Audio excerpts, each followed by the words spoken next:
हालांकि अखिलेश यादव ने इस पर कोई बहुत ज्यादा प्रतिक्रिया नहीं दी, लेकिन बीजेपी बता रही है एक बहुत बड़ा मूव है और महिलाएं इसलिए जुड़ रही हैं क्योंकि वहां महिलाएं सुरक्षित हैं। भारतीय जनता पार्टी को अपर्णा यादव जी की ज्वाइनिंग पर बहुत बहुत बधाई, बहुत बहुत मुबारक। खुश हो लेंगे, शायद वो भूल गए हाथरस में एक दलित लड़की के साथ किस तरीके से बर्बर जुल्म, जाति अत्याचार, सामूहिक बलात्कार हुआ था। दो घटनाएं आपके उन्नाव में, जहां पर महिलाओं को बलात्कार के आग छेड़ करके जिंदा जला दिया गया था। योगी जी के ज़िले गोरखपुर में गगहा थाने में 40 दिन के अंदर 7 हत्याएं हुई थी, जिसमें 2 ब्राह्मण, 2 मौर्य, 2 वैश्य बनिया, एक अज्ञात सिरकटी लाश की महिला। और साथ ही साथ लखनऊपुर में खीरी में क्या हुआ, और इस तरीके से एक लंबी फहरिस्त है। इसलिए योगी जी को अपने उस गुंडाराज और जंगल राज को याद करना चाहिए, जिसमें बहुत सी हमारी बहन बेटियों की इज्जत आबरू लूटी गई, बर्बर जुल्म अत्याचार का शिकार बनाया गया, आग लगा करके जला दिया गया, और साथ ही साथ न्याय मिलना तो दूर, घटना को दबाने की कोशिश की गई। और रही बात, अपर्णा जी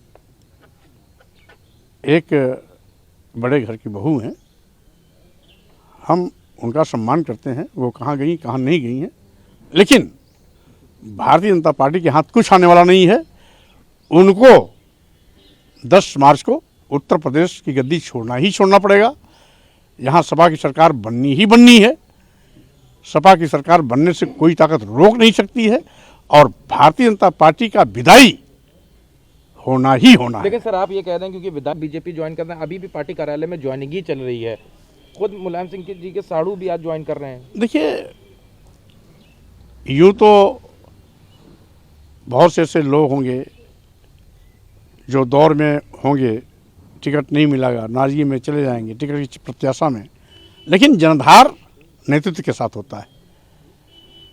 आज समाजवादी पार्टी के राष्ट्रीय अध्यक्ष श्री अखिलेश यादव जी, संस्थापक राष्ट्रीय अध्यक्ष श्री मुलायम सिंह यादव जी, समाजवादी पार्टी का जनधार इनके नाम से है, न कि किसी और के। इसलिए जनधार रहेगा।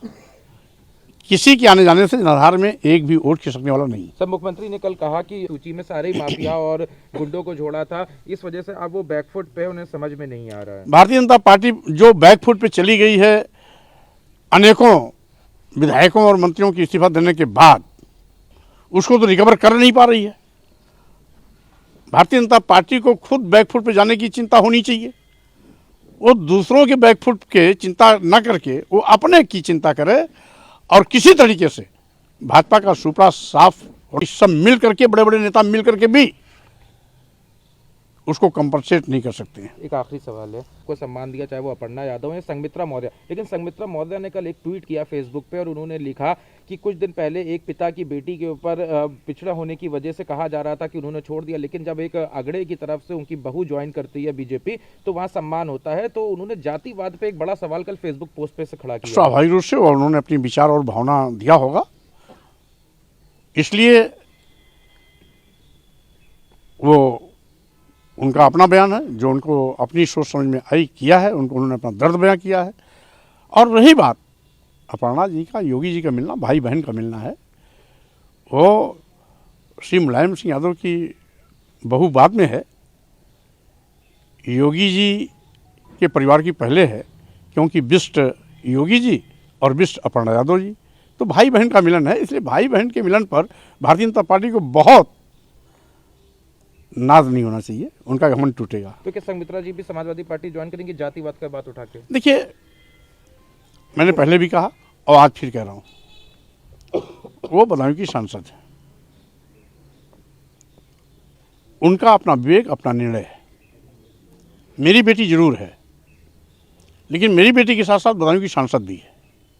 बदायूं की जनता के प्रति उसकी जवाबदेही है। वो क्या करती है क्या नहीं करती हैं बदायूं की जनता और स्वयं तय करेंगी। नमस्कार, मैं हूं मानक गुप्ता। अगर आपको हमारा ये वीडियो पसंद आया हो तो इसे लाइक और शेयर जरूर करें और हां, हमें सब्सक्राइब और फॉलो करना ना भूलें ताकि आप देश और दुनिया की कोई खबर मिस ना करें। तो जुड़े रहिए हमारे साथ और देखते रहिए News 24।